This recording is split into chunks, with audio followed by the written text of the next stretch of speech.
தூத்துக்குடி மாவட்டம் கிருஷ்ணராஜபுரத்தில் சாலையில் நடந்து சென்ற பெண்ணிடம் சைக்கிளில் சென்ற இளைஞர் ஒருவர் சில்மிஷத்தில் ஈடுபட்ட சிசிடிவி காட்சி வெளியாகியுள்ளது. அதனை பார்க்கலாம்.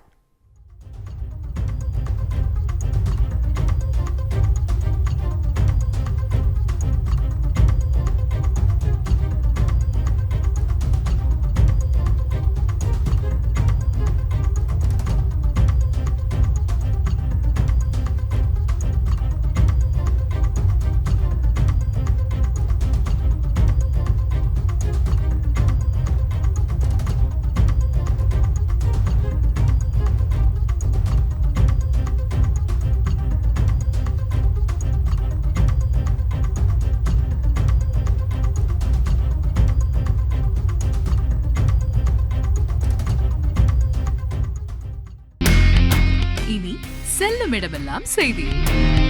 தந்தை டிவியின் வாட்ஸ்அப் சேனலை ஃபாலோ பண்ணினா செல்லருக்கும் இடமெல்லாம் செய்தி. இதோ QR கோட் இப்பவே ஸ்கேன் பண்ணுங்க, ஃபாலோ பண்ணுங்க.